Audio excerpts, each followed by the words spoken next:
नमस्कार दोस्तों, मैं अंकुर उपाध्याय स्वागत करता हूं आप सभी का एक बार फिर से अपनी नई वीडियो में। दोस्तों यहाँ पे आप सभी के साथ बात करने वाला हूं वोडाफोन आइडिया के बारे में। वोडाफोन आइडिया के कल नतीजे आते हुए दिखे हैं और कैसे रहे हैं रिजल्ट्स, क्या करें इन्वेस्टर्स, इसी के बारे में आप सभी के साथ इस वीडियो में बात करेंगे। पहली बात तो ये कि वोडाफोन आइडिया के शेयर में लगातार निवेशकों को नुकसान हो रहा है। दोस्तों इस तरीके की बाजार में कुछ कंपनियां हैं जो मतलब सिर्फ आपको अपनी तरफ अट्रैक्ट तो कर लेती हैं लेकिन पैसा नहीं बना के देती हैं। आपका लगता है आपको हर पल जैसे पैसा बनेगा, लेकिन पैसा बनता नहीं है और एट द एंड आप सिर्फ और सिर्फ पैसा लूज करते हो क्योंकि आप प्राइस सेंसिटिव हो। आप नंबर ऑफ शेयर्स पे फोकस करते हो कि यार मेरे पास अगर इतने रुपए हैं, इतने रुपए में इस कंपनी के तो केवल इतने ही शेयर आएंगे, लेकिन इसके इतने ज़्यादा आ जाएंगे। ये सारी चीज़ें होती हैं जिसकी वजह से आप इन जैसे स्टॉक्स की तरफ फोकस्ड हो जाते हो। होता क्या है कि कुछ कंपनियां ऐसी हैं कि इनमें से एक आध बड़ी बन जाती है तो आप और ज़्यादा अट्रैक्ट होते हो कि यार वो भी तो चल गया, ये भी हो सकता है। लेकिन हकीकत ये कि 100 में से एक बड़ी बनती है और 99 फ्लॉप हो जाती हैं। अब वोडाफोन आइडिया का केस थोड़ा डिफरेंट है। वोडाफोन आइडिया के केस में पहली बात बड़ा ग्रुप है, बिरला ग्रुप, तो लोगों को थोड़ा भरोसा और रहता है। दूसरी बात, वोडाफोन आइडिया में अब सबसे बड़ा इन्वेस्टर खुद गवर्नमेंट है तो थोड़ा और ज़्यादा भरोसा हो जाता है। तीसरी बात, वोडाफोन जो है वो आपको एज अ बिजनेस मार्केट में दिखता है क्योंकि 3 ही सिम है, जियो, एयरटेल और वोडाफोन आइडिया।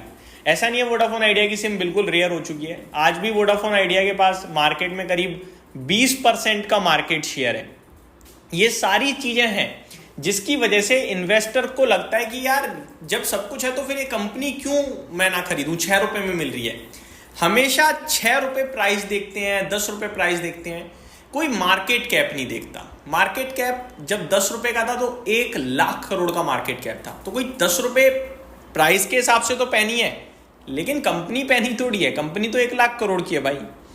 लोग कहते थे ये 100 रुपए हो जाएगा, 100 रुपए यानी कि 10 लाख करोड़ का मार्केट कैप हो जाएगा। मैंने काफी बार इक्वेशन बताने की कोशिश भी करी कि 10 वाला 100 हो जाएगा यानी कि 10 लाख करोड़ की कंपनी हो जाएगी। और 10 लाख करोड़ की कंपनी कैसी होती है वो आपके सामने मैंने एग्जाम्पल भी दिए थे। रिलायंस जैसी कंपनियां होती हैं, मैंने आपको बताया था कि HDFC बैंक जैसी कंपनियां होती हैं।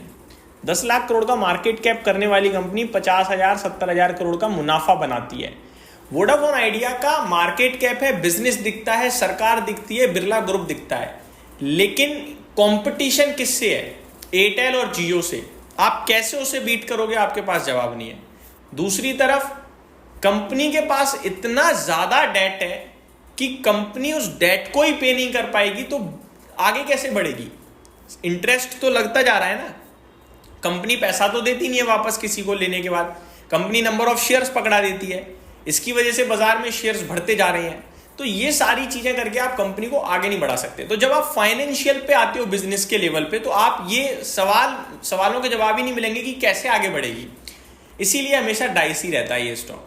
तो ऐसे स्टॉक्स में मैं सिंपल सा एक ही चीज बोलता हूं कि अपनी टोटल पोर्टफोलियो की इतनी अमाउंट लगाओ कि अगर डूब जाए तो फर्क ना पड़े और अगर टर्न अराउंड हो जाए तो आपका पैसा बन जाए। सिंपल, इससे ज्यादा कुछ हो नहीं सकता ऐसी कंपनीज में। अब मैं आपको वोडाफोन आइडिया के कल जो नतीजे आए हैं वो थोड़ा सा बताना चाहूंगा। स्टॉक देखा जाए तो करीब 6 महीने के लोस पे है, 1 साल के लोस पे है, 2 साल के लोस पे है, 5 साल के भी लोस पे। ये 2023 में इस स्टॉक ने 4.5 या 5 रुपए करीब का लो लगाया था, उसी की तरफ तेजी से बढ़ रहा है। 6 रुपए 12 पैसे का फ्राइडे यानी थर्सडे यानी कल का लो है इस स्टॉक का, तो लोस पे ही ट्रेड कर रहा है। अब नंबर्स की बात करते हैं। सबसे पहले तो कंपनी का जो आरपू है वो 177 रुपीज का हुआ है, तो ये एक अच्छी बात है कि आरपू में बढ़त है। पहले 175 था, अभी 177 हो गया है। आरपू टेलीकॉम कंपनीज के लिए बड़ा इंपॉर्टेंट पैरामीटर होता है, आरपू यानी एवरेज रेवेन्यू पर यूजर। अब अगर मैं इसके ओवरऑल नंबर्स की बात करूं तो रेवेन्यू बीते 3 क्वार्टर से सिमिलर ही चल रहा है। 11,117 करोड़, 11,014 करोड़ और इस जून क्वार्टर में 11,022 करोड़। तो 11,022 करोड़ का तो कंपनी ने रेवेन्यू क्लॉक करा है। साल दर साल बढ़कर दिखेगा आपको, क्वार्टर ऑन क्वार्टर सिमिलर ही दिखेगा और बीते 3 क्वार्टर से सेम ही है। बात करें ऑपरेटिंग प्रॉफिट की, 4,612 करोड़ का कंपनी ने एबिटा पोस्ट करा है, जो कि साल दर साल 4,205 करोड़ से बढ़कर आया है and quarter on quarter 4,660 crore से घटकर आया है। तो सिमिलर ही है, घटा बढ़ा तो क्या ही कहना।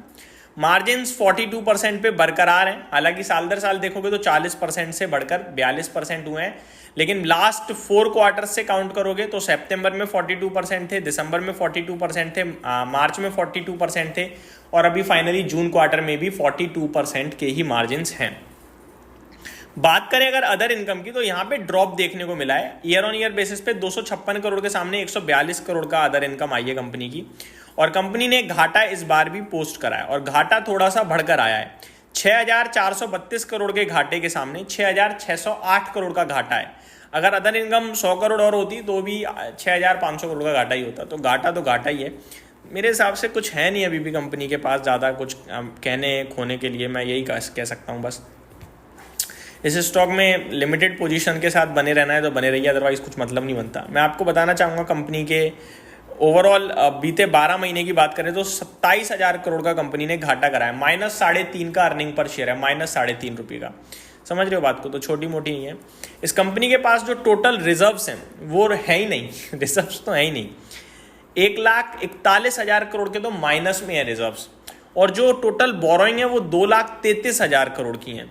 तो कंपनी के पास एक्चुअली में देखा जाए तो कुछ भी नहीं है, इसीलिए -3 रुपये का तो EPS ट्रेड कर रहा है कंपनी का, 3 रुपये 60 पैसे का। इनफैक्ट शेयर होल्डिंग पैटर्न में प्रमोटर्स वगैरर कुछ नहीं है, गवर्नमेंट है जो कुछ भी है, तो वही वाली बात है। गवर्नमेंट ऑफ इंडिया के पास 49% का स्टेक हो चुका है इस समय, पब्लिक के पास 15.25% का स्टेक है। तो इस स्टॉक में कुछ ना करो वही ज़्यादा बेटर है। उछलता है गिरता है, उछलता है गिरता है, लेकिन है कुछ भी नहीं। अब बिरला ग्रुप फंड 2,000 करोड़ रुपए डाल देते हैं तो लोगों को लगता है हो गया मैटर सॉल्व, लेकिन कंपनी को पैसा चाहिए इतना सारा भैया, और बिजनेस बहुत टफ हो गया है ये। मेरे हिसाब से तो मेरे को अभी कुछ दिखता नहीं है। नो डाउट ये 6 वाला 10 हो गया तो लोग ट्रोल कर देंगे, बट एक्चुअली में यही है कि 6 से 10 हो जाएगा, 10 से वापस 6 हो जाएगा, 3 साल चले जाएंगे, तो क्या फ़ायदा हुआ। यही समाप्त करता हूँ इस वीडियो को। Thank you so much for watching this video. Have a great day guys.